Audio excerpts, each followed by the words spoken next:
श्रीमन्निकुञ्ज विहारिणी नमः। श्री स्वामी हरिदास विजय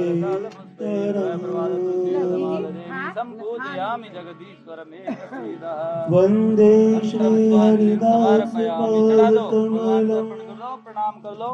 संसर्गतापापहं चित्तालिप्रमुदितं सुललितं पद्मोघशोभाजितं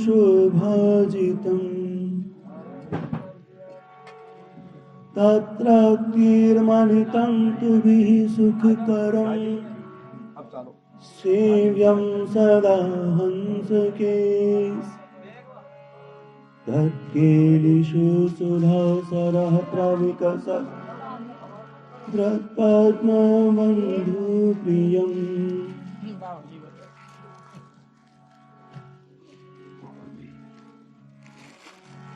प्यारी जो मोको कृपा करो,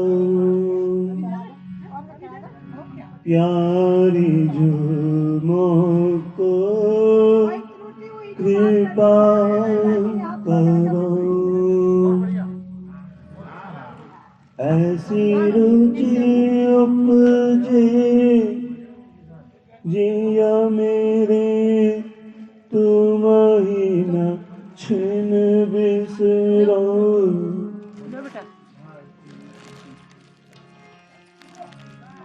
प्यारी जो मोको कृपा करो,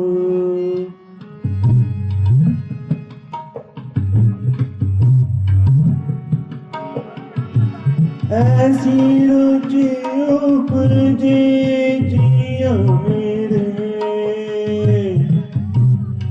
तुम ही न छिन बिसरो।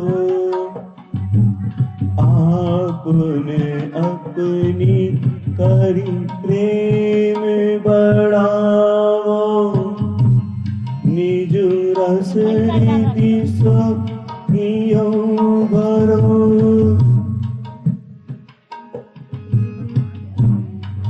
श्री बिहारी बिहारिणी दासी कहती यो विपिन बिहार डरो,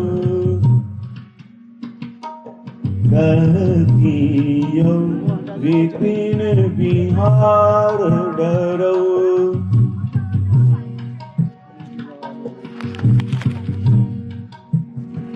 जय जय श्यामा श्याम। आज किंचित कृपा पुनः हम पा रहे हैं भगवान श्री श्याम सदाशिव की।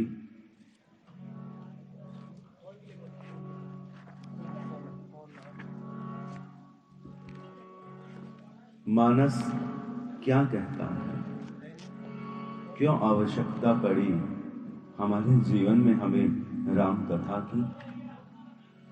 क्योंकि भजन नहीं था। क्यों नहीं था? क्योंकि भजन की भूख नहीं थी। क्यों नहीं थी? क्योंकि जिस चीज की भूख हमें लगी हुई है हम उस ओर भाग रहे हैं। आप देखिएगा, हमें संसार की भूख है, हम संसार को समेटने के लिए भाग रहे हैं। हमें राम की भूख होती, राम की प्यास होती, राम का भजन कर रहे होते तो हम राम को समेटने के लिए भाग रहे होते। मानस इसलिए हमने की कि हम राम का भजन कर सके। मानस हमें राम का भजन करना सिखाती है। आप सब रसिक हैं, प्रेमी हैं, दीवाने हैं।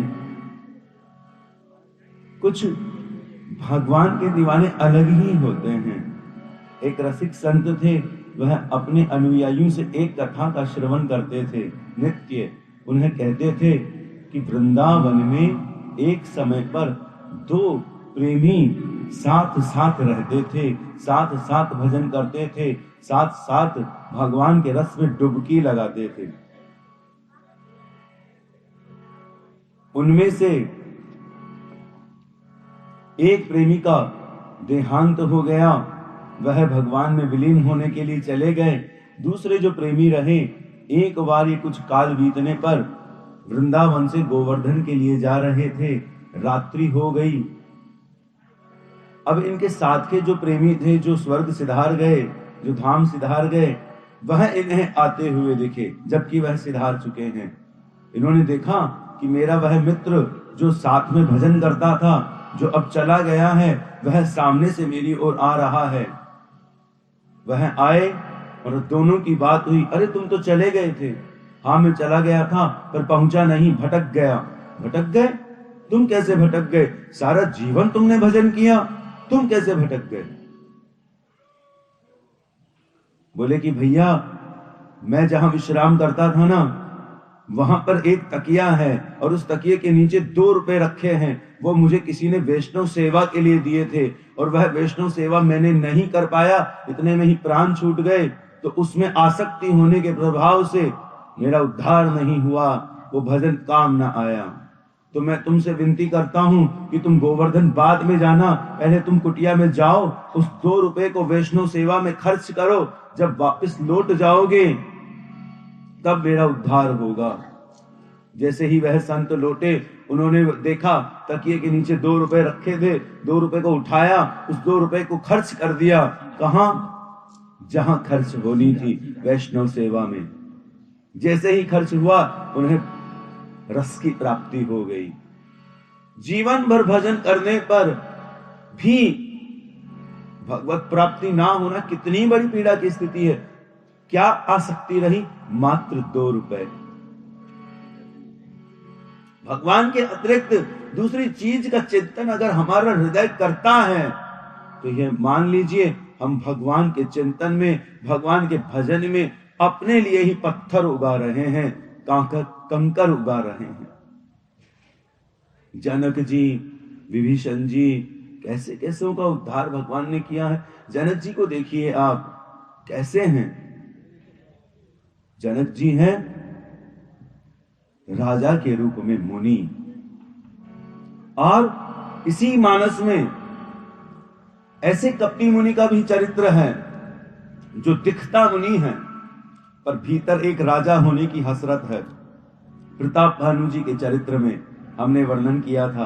प्रताप भानु जी के चरित्र में कपटी मुनि है, जो प्रताप भानु जी का राज हरण करने के लिए उन्हें बहकाकर ब्राह्मणों को मांस खिलाने की व्यवस्था करवा देता है। तो वह कपटी मुनि भीतर से राजा है, बाहर से क्या है? मुनि। उस मुनि के भीतर राजा भरा है, और जनक जी के भीतर राजा है जनक जी के भीतर मुनि भरे हुए हैं। इसलिए जनक जी कैसे हैं? जनक जी की ज्ञानमयी स्थिति है। ज्ञान क्या होता है?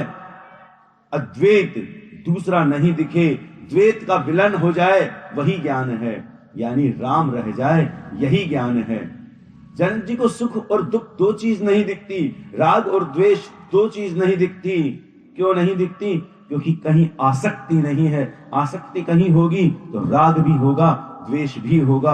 आसक्ति ही नहीं होगी तो राग भी नहीं है, द्वेष भी नहीं है। उन्हें राग नहीं है, इसके प्रमाण में वह धनुष यज्ञ करवा रहे हैं। शिव भक्त है, परंतु शिव के धनुष से राग नहीं है। परंतु इतना होने पर भी, इतनी ज्ञानमय स्थिति होने पर भी आसक्त वह होता है जो अपने अतिरिक्त किसी दूसरे को देखता है। जनक जी के भीतर के अंतस में आनंद तत्व विराजमान है, जगा हुआ है। आनंद तत्व किसका जगा होगा? जो भजन में डूबा है, जो राम में डूबा है, जो राममय हो गया है। जनक जी राममय है भीतर से, इसलिए बाहर उन्हें जगत दिखता ही नहीं है। धातु का बोध होना कि ये सोना है, ये चांदी है, ये पीतल है, ये लोहा है, यह द्वैत है, यह संसार है। और धातु में, स्वर्ण में और भस्म में जो भेद ना करे, स्वर्ण में और रज में जो भेद ना करे, उसे ब्रह्म प्राप्ति, उसे राम रस प्राप्ति होती है। जब तक हम भेद करते रहेंगे, जब तक हम धातुओं में भेद करेंगे, जब तक हम भाषाओं में भेद करेंगे, जीवों में भेद करेंगे, दृष्टि में भेद करेंगे। दो आंखों से एक ही चीज दिखती है, दो चीज नहीं दिखती है। हम क्यों दो देखते हैं? दूसरा कुछ नहीं है राम के सिवा। जब ये समझ में आ जाएगा तो भजन भी होने लगेगा। भजन क्या है? भजन हमारी वास्तविक भूख है। गलत जगह चली गई। अगर ये भूख कभी मिटती तो मिट जाती, रोज लगती है, यानी कि नहीं मिटी। आप दबा देते हो गलत चीज से, वो गलत चीज का विलय होता है, मल में बहता है, पुनः भूख प्रबलित हो जाती है। भूख है हमें राम नाम की। हम अपने आप से अहित कर रहे हैं। भजन और भूख के लिए समान चीज चाहिए। भजन के लिए भूख चाहिए, क्षुधा। भजन के लिए तुष्टि की आशा चाहिए, जैसे भूखे को तुष्ट होना होता है। भजन के लिए पुष्टि चाहिए। पुष्टि का अर्थ है प्रेम, अनुग्रह, उनकी कृपा का स्वीकार्य होना। पुष्टि मार्ग है एक वल्लभाचार्य जी का, श्रीनाथ जी उसके इष्ट हैं, आज नाथ द्वारा में विराजमान है। मथुरा में पुष्टि मार्ग का साम्राज्य खड़ा है वल्लभ महाप्रभु की कृपा से। पुष्टि का अर्थ क्या होता है? अनुग्रह। अनुग्रह का अर्थ क्या है? तुम्हारी ही कृपा। तुम्हारी कृपा कौन मानता है? जिसे प्रेम है। प्रेम, भगवान से प्रेम होगा, भगवान की भूख होगी, भगवान को हम देखना चाहेंगे, भगवान की लीला में हम खड़े होना चाहेंगे, तो क्यों नहीं हम भजन करेंगे? हम भजन करेंगे। प्रणाम महाराज जी, जय जय श्याम। भजन करेंगे हम कब? जब भगवान की भूख होगी, भगवान हमारे पुष्टि के केंद्र होंगे। हम जान जाएंगे अब तक हमें पुष्टि नहीं मिली, संसार में पुष्ट नहीं हुए, हम अधूरे हैं अब भी। क्यों? राम से बिछड़े हुए हैं, इसलिए तुष्टि नहीं हो रही, भर नहीं पा रहे। खाते हैं परंतु रस नहीं बन पा रहा। क्यों? क्योंकि राम से बिछड़े हुए हैं। भजन की यह आवश्यकता है। हम संसार में लगे हुए हैं, संसार में बह रहे हैं, नई नई धाराओं में बह रहे हैं, नाना विधि के चिंतन हम करते हैं, संदेह करते हैं राम पर। यह मानस संदेह से शुरू होती है, सती के संदेह पर पूरी होती है गरुड़ जी के। संदेह नहीं करना है। जो संदेह रहित है वह अद्वैत पर खड़ा है, वह जनक जी की स्तुति पर है। और ऐसे जनक को जो दूसरा कुछ नहीं देखता, जिसके भीतर राम रमा हुआ है, बाहर राम ही दिखते हैं, कहीं भी सुख और दुख दो चीज नहीं है, जिनके भीतर राग नहीं है, द्वेष नहीं है, वह जनक जी भी बह गए राम को देखकर।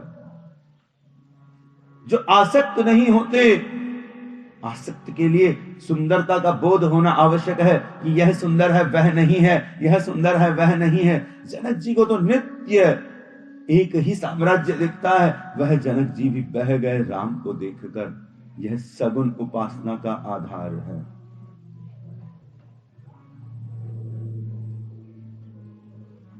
जनक जी भी बह गए। इतने निर्मल है हमारे राम, इतने सौंदर्यमय है हमारे राम। आप चिंता मत कीजिए। इस संसार का दुखी से दुखी, मूर्ख से मूर्ख, जटिल से जटिल अधम व्यक्ति बह सकता है राम जी के रस में। क्यों? क्योंकि जिसे ज्ञान नहीं है वह तो बहता ही रहता है। खड़ा तो वह था जिसे ज्ञान था जनक जी के जैसे, वो बह गए। और उतने ज्ञानी तो हम कभी भी नहीं होंगे। तो निश्चित अगर हम राम का भजन करेंगे तो हम बहेंगे। जनक जी का बहना बहुत कठिन था, वह नहीं बहने वाली स्थिति पर थे। शुकदेव जी महामुनि जब आए सीखने के लिए, जनक जी ने ऐसे ऐसे दर्शन उन्हें करवाए कि जैसे वस्त्रहीन कन्याओं के साथ में सुखदेव जी को बैठा कर अध्ययन करवाया कि सुखदेव जी कहां आसक्त है, रस में, भागवत के रस में, या फिर ये जो स्पर्श हो रहा है उसमें। सुखदेव जी को स्पर्श नहीं हुआ, सुखदेव जी ने रस पान किया। जनक जी इतने गहरे आत्मा में डूबे हुए हैं, देहाध्यास हो चुका है उन्हें, देह का बोध हो चुका है, देहत्व से मुक्त हो चुके हैं। वह अगर राम में डूब गए, क्योंकि राम में डूबने के लिए इन आंखों को सच्चा मानना पड़ता है। सामने अगर राम खड़े हो गए, उनका ज्ञान छूट गया राम को देखते ही, तो सगुण उपासना कितनी निर्मल है। यह कहती है राम कथा। हम सगुन राम को जी सकते हैं कैसे? इस देह को खिलौना बनाकर फिर एक एक सगुन राम ही तो जिएगा। सब और कौन होगा? वसुदेव सर्वम। कैसे? अगर हम खिलौना रहे, हमारे भीतर इच्छा नहीं हुई, हमारे भीतर राम की भूमिका, राम की पदरज की इच्छा रही, तो हम एक खिलौने रहेंगे और वो खिलौना सगुन राम दिखेगा। बाहर से देखने पर संत ऐसे ही तो दिखते हैं। संत हमें क्यों राम दिखते हैं? क्योंकि वो जान जाते हैं कि मैं कौन हूं, मैं कुछ भी नहीं हूं, खिलौना भर हूं। भजन क्यों नहीं होता? मन, वचन और कर्म तीनों से भावना नहीं बनती। देखिए, राम सुखदास जी महाराज जी को किसी ने कहा कि पहले तो भजन का समय मिल जाता था, अब नहीं मिलता, क्या करें? महाराज जी कहते हैं पहले समय मिलता था, अब नहीं मिलता। ऐसी बात बिल्कुल भी नहीं है। महाराज जी ने इस प्रश्न का जो उत्तर दिया, राम सुखदास जी महाराज जी ने, वो बहुत गहरा उत्तर सरलता में दिया है। वास्तव में भजन करने की इच्छा ही नहीं होती। सच है हमारे साथ। इच्छा हो तो हम कर रहे होते। इच्छा होती है तो क्या हम थाली पर नहीं बैठते खाना खाने के लिए? पानी नहीं पीते इच्छा होने पर? इच्छा के बिना हमने क्या किया है? इच्छा ही नहीं होती हमारी भजन की। भजन की इच्छा होना जरूरी है। भगवत प्राप्ति के लिए समय की आवश्यकता नहीं है। भगवत प्राप्ति के लिए कुछ भी नहीं करना है। राम से मिलने के लिए कुछ भी नहीं करना है। क्यों? क्योंकि हम भगवान के हैं, हम भगवान का काम करते हैं, यह मान लेना है। हम खिलौने हैं। हो गई भगवत प्राप्ति, शरणागति हो गई, आप उनकी वस्तु हो गए, उनका प्रसाद हो गए। अब आपका वो कुछ भी करे। देखिए, संत भगवान के प्रसाद होते हैं, उनके शरण में चल जाते हैं ना, तो तुलसी दल की तरह, उस प्रसाद की तरह निर्मल हो जाते हैं। अब जो भी स्पर्श करेगा पहले सिर के लगाएगा और उनका मानकर ग्रहण करेगा। इस तरह संत का जो भोग है वह भगवान पा रहे हैं, और संत का जो प्रसाद है वह हम जीव भोगी पा रहे हैं। कितनी बड़ी कृपा है। तो ऐसा प्रसाद हम हो सकते हैं। हम क्या करते हैं? हम भगवान के हैं, यह नहीं मान पाते। और क्या ये बात सच नहीं है? ये बात सच है कि हम भगवान के हैं, पर फिर भी हम नहीं मानते कि हम भगवान के हैं। मानते तो हम प्रसाद होते। फिर प्रसाद में कैसा भी हो, भले ही आपको पसंद हो ना पसंद हो, सूखा हो, कणकी हो। जगन्नाथ जी महाराज की कणकी भी लोग एकादशी के उपरांत विश्राम पर लेते हैं। कितनी ही पुरानी हो कणकी, महाप्रसाद है। महाप्रसाद का अर्थ क्या होता है? जिसे भगवान के अधरामृत का रस मिल चुका। सच में जगन्नाथ जी का महाप्रसाद प्राप्त होता है। भगवान ने उसे निश्चित रूप से अधरामृत से आसक्त किया है। महाराज जी पंच तत्व बताते हैं जीवन को सरस करने के लिए, बिल्कुल सरल। हम सुनेंगे तो हम कहेंगे अरे ये तो हम सब करते हैं, जानते हैं, मानते हैं। क्या बताते हैं? हम भगवान के ही हैं और किसी के ही नहीं हैं। हम भगवान के ही हैं। जहां भी रहते हैं भगवान के ही दरबार में रहते हैं। ये सारी दुनिया, इसमें कहीं भी चले जाओ, किसी भी लोक परलोक पाताल कहीं भी चले जाओ, सब कुछ उनका ही तो है, राम का ही तो है। हमारा घर नहीं है, हमारी दुकान नहीं है, हमारा व्यापार नहीं है, हमारा संसार, हमारा शहर, हमारा कुछ नहीं है। हमारा तो राम है और ये सब राम का है, और हम इस राम की जमीन पर खड़े हैं। जहां भी रहते हैं भगवान के दरबार में रहते हैं। मंदिर आपको यह सिखाता है। मंदिर में आपको अनुभूति होती है कि हम भगवान के दरबार में खड़े हैं। घर आप और कहीं चल जाते हैं, आपका अहंकार जगने लगता है, घर को हम हमारा मान लेते हैं। मंदिर आपको एक चीज सिखाता है, धाम आपको एक चीज सिखाता है, जहां आप स्वीकार करते हैं कि यह भगवान का है। वृंदावन आपको ये स्वीकार कराता है कि वह राधा गोविंद का है। काशी आपको स्वीकार कराती है कि वह शिव की है। अवध आपको स्वीकार कराता है कि वह राम का है। हम हमारे घर को भी मान ले कि यह राम का है तो वह अवध होगा। हम हमारे घर को मान ले ये गोविंद की है तो वह वृंदावन होगा। हम हमारे घर को मान ले ये शिव की है तो वह काशी होगा। हम जहां रहते हैं भगवान के ही धाम में रहते हैं, अहंकार से नहीं मान पाते। और जितना मानते हैं उतना कल्याण हमारा होता है। हम जहां मानते हैं वहां कल्याण हमारा होता है। मंदिर में मानते हैं, आश्रम में मानते हैं, तीर्थ में मानते हैं, धाम में मानते हैं, वहां हमारा कल्याण होता है। अपना मानने से कल्याण नहीं होता। वस्तु को उनका मानने मात्र से कल्याण हो जाता है। कितनी बड़ी कृपा है, मानने भर की देरी है कि हम उनकी वस्तु हैं। एक विस्मृति हमें मिली हुई है माया के रूप में, उस विस्मृति को त्यागने की दिक्कत है बस। तीसरी चीज वह कहते हैं हम जो भी काम करते हैं भगवान का ही काम करते हैं। अब आप चिंतन कीजिएगा, जीवन में हम भगवान का काम नहीं करते, क्यों? हम अधर्म ज्यादा करते हैं, क्या भगवान का काम करते हैं? मान लीजिए एक गैया आई मेरा खेत में, थोड़ा सा उन्होंने मुंह लगाया और मैं लट्ठी लेकर पीछे भाग रहा हूं, 3-4 मैंने मार दी, क्या मैं भगवान का काम कर रहा हूं? एक वणिक महाराज नित्य कथा श्रवण करने के लिए जाते थे। रसिक श्रोता उन्हें संसार जानता मानता था।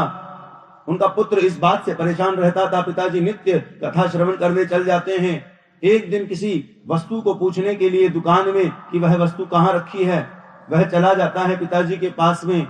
ग्राहक दुकान पर खड़ा है, प्रसंग चल रहा है, पिताजी बात नहीं कर रहे, वह पीछे खड़ा रह जाता है। प्रसंग चल रहा था, महाराज जी निवेदन कर रहे थे, सब राम है, सब भगवान है, भगवान के अतिरिक्त कोई भी कुछ भी नहीं है, जीव जंतु व्यक्ति पदार्थ सब भगवान है।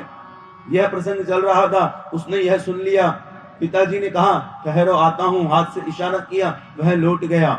इतना सा प्रसंग उसने सुना, दुकान पर आया, एक सांड आया, गुड़ का थैला रखा था, गुड़ खाने लगा, उन्होंने नमन कर लिया, सब भगवान है।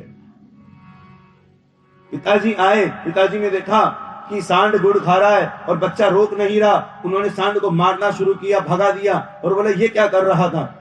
पिताजी मैं आज आपको बुलाने कथा में गया था, वहां ये प्रसंग हो रहा था कि सब भगवान है, तो ये मुझे भगवान लग रहे थे, इसलिए मैंने इन्हें रोका नहीं। पिताजी ने कहा अरे कथा में तो मैं रोज जाता हूं, क्या वहां की बात घर पर लाता हूं? तू घर पर ले आया ये बात?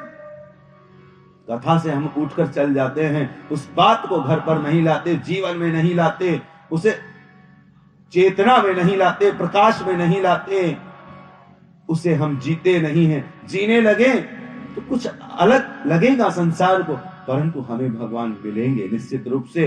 तो हम जो काम करें भगवान का करें। कब करेंगे? जब हम सत्य कर्म करेंगे, अच्छे कर्म करेंगे, शुभ कर्म करेंगे, तब हम कहेंगे ना राम हम तुम्हारा काम कर रहे हैं। हम अधर्म की नीति करेंगे तो कैसे कहेंगे? अब यहां व्यासपीठ से अगर अवसर मिला है तो मैं कह सकता हूं कि ये जो तिलक सभी ने अभी किए थे, ये व्यास जी को किए हैं, मुझे नहीं किए हैं। ये उस भावना को किए हैं जो राम में डूबना चाहती है, मुझे नहीं किए हैं।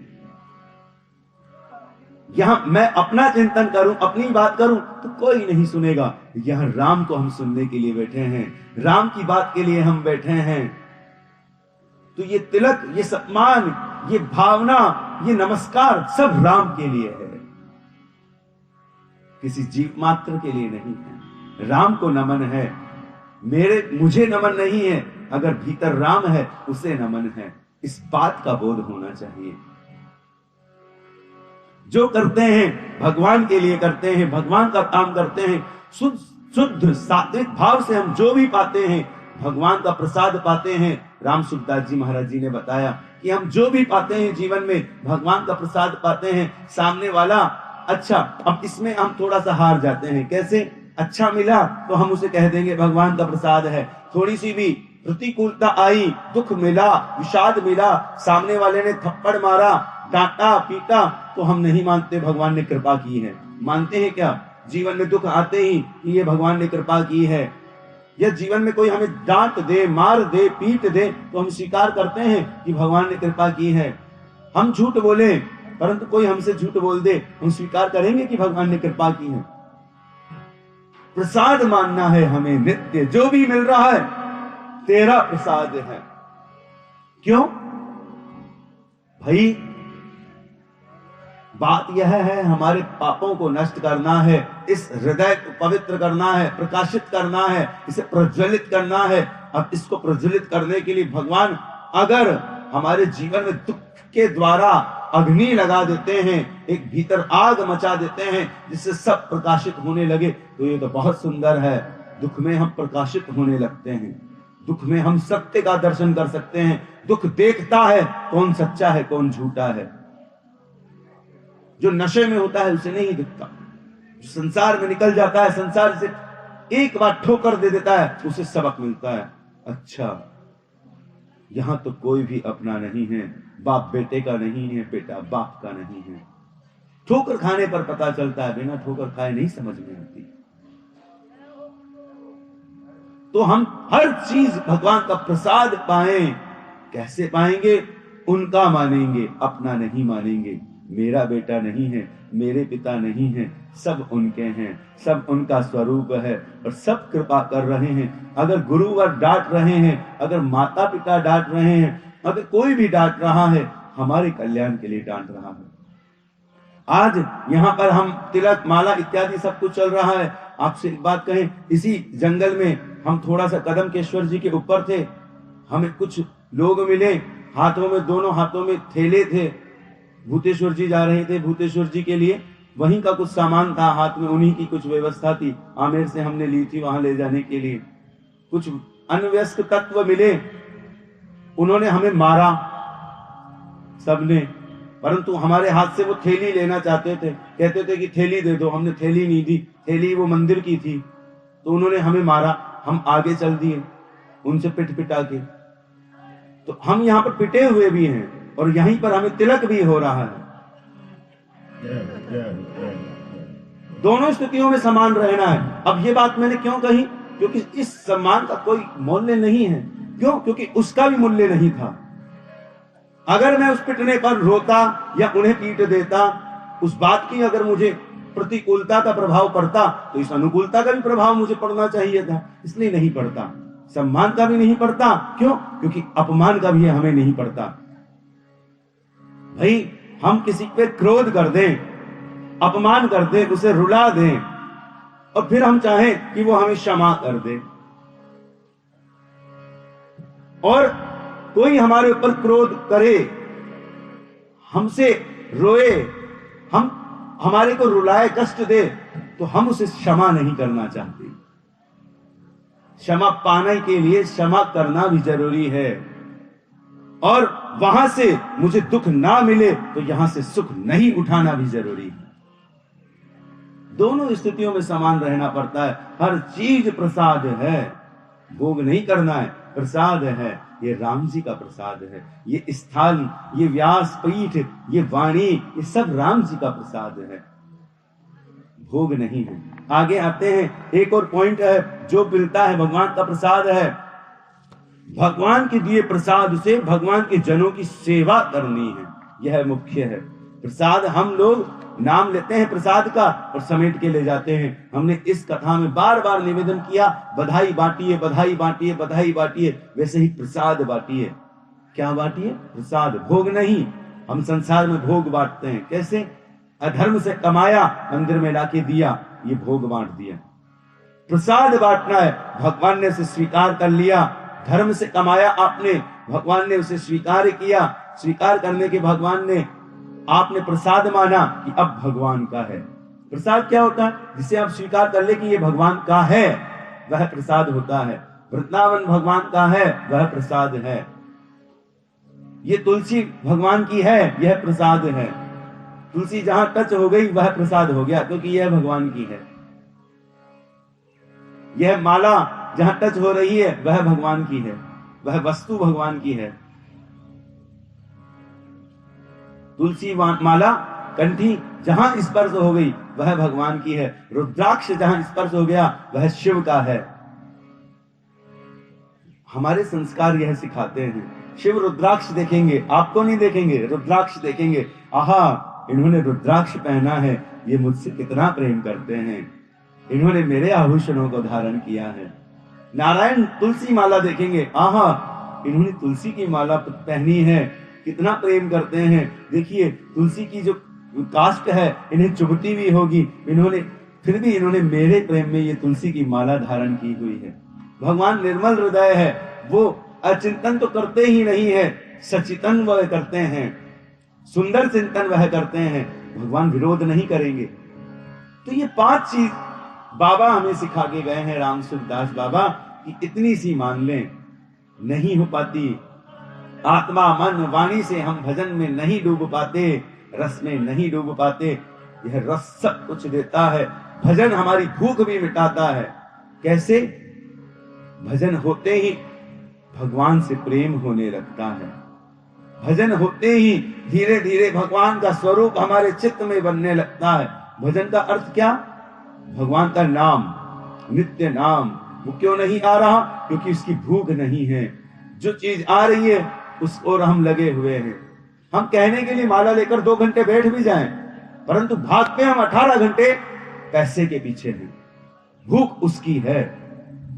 जिसकी भूख है वह मिल रहा है, जिसकी भूख नहीं है वह छुप गया है। मिला हुआ तो है पर छुप गया है। आइए भगवान का हम भजन करें। इस भाव से हम आज यहीं विश्राम लेते हैं, क्योंकि अब भगवान के प्रसाद का भी समय हो रहा है और अल्पवाणी का ही हमें आज संकल्प मिला है, आदेश मिला है। तुलसीदास बाबा से हम कुछ सीख लेते हैं। एक सुंदर सुंदर सी बात है।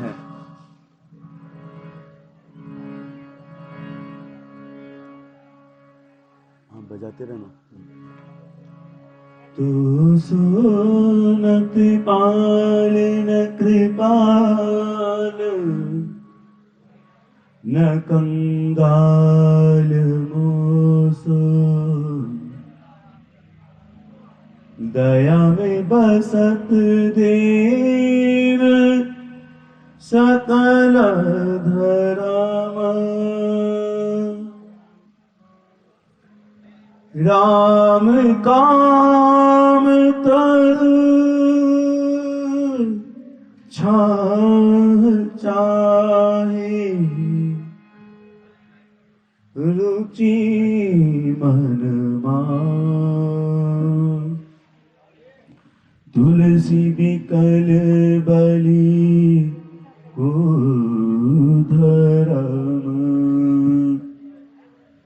तो सोनत पाल न कृपाल न कंगाल मोसु, दया में बसत देव सकल धर्म, राम काम तरु छाह चाहे, रुचि मन मान, तुलसी बिकल बलि कलि कुधर्म।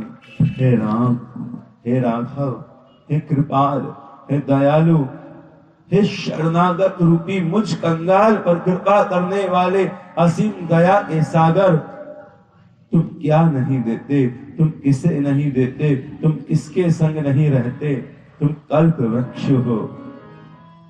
मेरी कल्पनाओं को पूर्ण करने वाले महावृक्ष हो राम। तुमने सदा मेरी कल्पनाओं को पूर्ण किया है। यह अलग बात है कि मेरी कल्पना में सत्य की पिपासा नहीं हुई, तुम्हारी प्यास नहीं लगी, तुम्हारे नाम की भूख मुझे नहीं लगी। परंतु मैंने तुमसे कागज मांगा, पत्थर मांगा, तुमने सब दिया। राम, आज मैं तुमसे तुम्हारे चरणों की रति मांगता हूँ, तुम्हारे चरणों में अनुराग मांगता हूँ, तुम्हारे नाम की भजन की प्यास मांगता हूँ। मांगता हूं कि मुझे भजन की प्यास लगी रहे, तुम्हारे नाम को पुकारने की प्यास लगी रहे। राम, इस कलयुग में, इस कुटिल स्थिति में, इस विपत्ति में, इस संकट में, जहां सब कुछ भूले हम बैठे हैं, वहां तुम मेरे राम को जगा दो। मुझे बता दो कि वास्तविक प्यास मुझे किस बात की लगनी चाहिए। संसार के पीछे भागने की या राम तुझे पुकारने की? राम तुझे पुकारने की। राम, मैं सांसों में तुझे पुकारूं, सांसों की माला में सिमरूं पी का नाम। कृपा करके बचा लो राम, तुम कृपा करोगे तो ही मेरी वाणी से निकलेगा तुम्हारा नाम, वरना मैं चाहकर भी सब कुछ जुटा सकता हूं, तुम्हें नहीं पुकार सकता। क्यों? क्योंकि तुम सरलता से मिल रहे हो पुकारने मात्र से, और मैं संसार के पीछे भाग रहा हूं जो कि संसार कभी किसी को भी नहीं मिला। राम को पुकारिए। राम हमारा रस है, प्रेम है, हमारी प्यास है, हमारा जीवन है, प्रसाद है। राम को पुकारिए। यही इस राम कथा का रस है कि हमें राम में इतना रस हो, भजन में इतना रस हो कि हम जीवन में मान लें कि अगर हम भजन नहीं कर रहे हैं तो हम अपने समय का अनादर कर रहे हैं, अनर्थ कर रहे हैं। एक और भाव आपसे छोटा सा निवेदन हम रसिक संत का करते हैं। बरसाना के एक रसिक संत थे, वह वृंदावन दास जी उनका नाम था। श्री वृंदावन के सातों देवालय, गोविंद, गोपीनाथ इत्यादि इत्यादि के दर्शन करने के लिए बरसाना से वृंदावन नित्य जाया करते थे। सुबह ब्रह्म मुहूर्त में उठते 3-4 बजे। 3-4 बजे उठने के बाद में अपना नित्य कर्म करते, ठाकुर जी की सेवा इत्यादि करते बरसाना में। वहां से 50 किलोमीटर वृंदावन पड़ता है लगभग। वहां जाते, सभी मंदिरों का दर्शन करके शाम को लौट आते। प्रसादी मधुकरी बरसाना में वो मांग के लाते और मांगने के बाद में उसे पा लेते और रात्रि विश्राम करके पुनः सुबह जल्दी उठते। नित्य भजन वह करते रहते। इस यात्रा में बरसाना से वृंदावन जाने के बीच की 50 किलोमीटर की दूरी में वह भजन करते हुए माला झोली हाथ में लेकर चलते जाते। हरे कृष्ण कृष्ण कृष्ण हरे हरे, हरे राम राम राम हरे हरे, यह उनकी सांसों में बहता था। एक बार गोविंद देव जी के मंदिर के बाहर पुजारी जी खड़े थे। पुजारी जी ने उन्हें निवेदन किया, महाराज जी प्रसाद पाते जाइए, आप नित्य दर्शन करके चरणामृत लेकर निकल जाते हैं, आज प्रसाद पाकर जाइए। नहीं नहीं नहीं भाई, हम बरसाना में ही मधुकरी के द्वारा पाते हैं, यहाँ नहीं पाएंगे। उन्होंने ऐसा निवेदन किया। बार बार महाराज जी ने, पुजारी जी ने विनती करी तो उन्हें लगा कि ठाकुर का प्रसाद है, मुझे पा लेना चाहिए। वह पाने के लिए भीतर चले गए। नित्य तो चरणामृत का ही पान करते थे। भजनानंदी संत थे, भजन उनका प्राण था, भजन उनके लिए आवश्यक था। तो इसलिए अल्पहार मधुकरी ही बरसाना में थोड़ा सा ले लेते थे। मधुकरी का अर्थ क्या है, ये हम कभी वापस से भगवान अवसर देंगे तो इस पर विस्तार से चिंतन करेंगे। भिक्षा और मधुकरी में एक बहुत बड़ा फर्क है, वह हम रस पर कभी चर्चा में बात करेंगे। मधुकरी मिलती भिक्षा की तरह है, परंतु यहाँ भावनागत उसमें फर्क हो जाता है। भिक्षा और मधुकरी में, भिक्षा भिखारी अपने लिए मांगता है, मधुकरी जब संत लेते हैं तो वह जीवन, वह केवल मात्र भजन के लिए, चाहने के लिए लेते हैं। इतना सा जीवन भर एक दिन की भिक्षा, एक दिन की मधुकरी। मधुकरी का अर्थ क्या होता है, शहद टपकता हुआ जो मधुकर पाता है वह चीज, तो वह मधुकरी होती है, प्रसाद होती है, ब्रज की होती है, रस होता है, और उससे रस ही मिलता है, प्रेम ही मिलता है, काम नहीं मिलता है, भोग नहीं बनता, उसका रस ही बनता है, भजन ही बनता है। वह मधुकरी होती है जो भजन के लिए पाई जाती है। जहां जीवन में मात्र भजन है वह मधुकरी होती है। इस पर विस्तार से कभी चिंतन करेंगे। तो बरसाना में वह मधुकरी पाते थे। आज गोविंद ने प्रसाद के लिए भीतर बुलवा लिया, पाया। पाने के बाद अगले दिन वह माला झोली के लिए निकलते समय तैयार हुए, माला झोली के लिए हाथ डाला तो अंगूठे ने माला फेरना बंद कर दिया। अंगूठा माला नहीं फेर पा रहा। उनके प्राण निकलने लगे, रोने लगे कि मैं जप नहीं कर पा रहा, भजन नहीं कर पा रहा। व्याकुल होते होते यहाँ वहां कई संतों से पूछा, पूछते पूछते गोवर्धन पहुंचे। एक बड़े रसिक संत वहां पर विराजमान तब करते रहते थे। उन्होंने कहा, भाई तुमने कल क्या पाया था? बोला, वृंदावन में गोविंद का प्रसाद। अच्छा भाई, पता लगा कि आओ कि वह प्रसाद क्या था। पता लगाया तो पता चला कि कल किसी वेश्या की तरफ से भंडारा था। महाराज जी बोले, रोते हुए वापस पहुंचे गोवर्धन। गोवर्धन जाकर ये जानकारी दी, महाराज मैं तो पथ भ्रष्ट हो गया। अब इसमें भी कह सकते हैं कि वह तो भोग लगा हुआ प्रसाद था। भाई भगवान सब कुछ पचा सकते हैं, सत रज तम पचा सकते हैं, जीव सत रज तम एक साथ नहीं पचा सकता। उसे भगवान का निर्मल प्रसाद ही पाना है। और यहाँ पर जो संत जिन पर ये प्रभाव हुआ वह भजनानंदी संत थे। अगर वो संसारिक होते उन्हें कोई फर्क नहीं पड़ता, उन्हें पता ही नहीं चलता कि किसका अन्न खाने से क्या प्रभाव हुआ। ये प्रभाव क्यों हुआ? क्योंकि वह भजन करते थे। भजन के अतिरिक्त राग द्वेष काम में उनका चित्त नहीं जाता था। आज हमसे भजन क्यों नहीं होता? क्योंकि हम काम का अन्न पाते हैं, अधर्म का अन्न पाते हैं। हम रस का, प्रेम का अन्न पाए, भजनानंदी हो तो हमसे अगर भजन नहीं हो रहा तो मान लीजिए आपने गलत अन्न पा लिया। वरना अब देखिए इनके प्राण निकलने लगे। ऐसा अन्न पा लिया जिससे भजन छूट गया तो इनके प्राण निकलने लगे। भाई वेश्या कहां भजन करती है? उसका अन्न पा लिया, अंगूठा रुक गया, उसका चित्त तो अन्य क्रियाओं में रमन करता है, तो अब भजन की जगह काम बनने लगता। इन्हें भजन से प्रेम था, काम से प्रेम नहीं था, तो जाग गए। हम डूब जाते, हम जग नहीं पाते। हमसे भजन नहीं होता, हम रोते हैं क्या? हम नहीं रोते। हमसे राम नाम नहीं निकलता, हम रोते हैं क्या? हम में से कोई नहीं रोता, मैं भी नहीं रोता। इन्हें रोना आने लगा जब इनकी अंगूठे ने काम करना बंद कर दिया माला फेरने के लिए। ये व्याकुल हो गए। पहले गोवर्धन गए, गोवर्धन से वृंदावन गए, पूछकर गोवर्धन वापस गए, महाराज जी को बताया, महाराज जी अनर्थ हो गया। महाराज जी ने क्या कहा? अरे बाबा बाबा बाबा, राधा कुंड में डुबकी लगाओ 108 बार और गीले ही वस्त्रों से पूरे गोवर्धन की परिक्रमा 3 दिन तक लगाते रहो, कुछ मत पाना, 3 दिन तक ठीक हो जाओगे। 3 दिन तक रोते रोते गोवर्धन की परिक्रमा लगाई। हे मेरे गोविंद मुझे मिल जाओ। क्यों? भजन छूट गया। अरे भजन के लिए तो सब कुछ छोड़ा था, विरक्ति ली थी। भजन ही छूट जाए तो मान लीजिए फिर क्या जीवन रहा। भजन के लिए ही तो हम भाग रहे हैं। भजन के लिए ही तो संत विवेकी होकर संसार को छोड़कर भगवान में डूब गए और भजन ही छूटने लगे तो प्राण निकलने की स्थिति हो जानी चाहिए। भजन ही छूटने लगे, यह वास्तविक वियोग है, वास्तविक वस्तु है जो हमसे दूर चली जाती है। वास्तविक रस है, वास्तविक भोग है, वास्तविक प्रसाद है यह भजन। इनके प्राण निकलने लगे, व्याकुल होने लगे।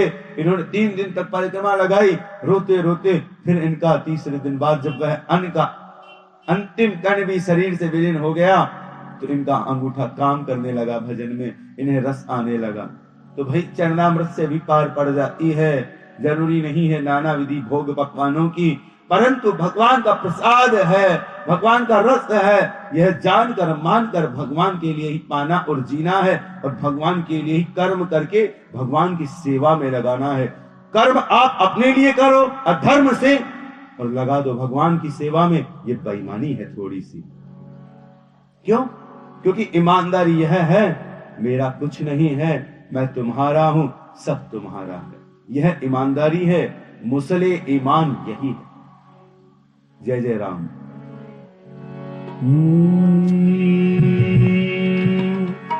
मात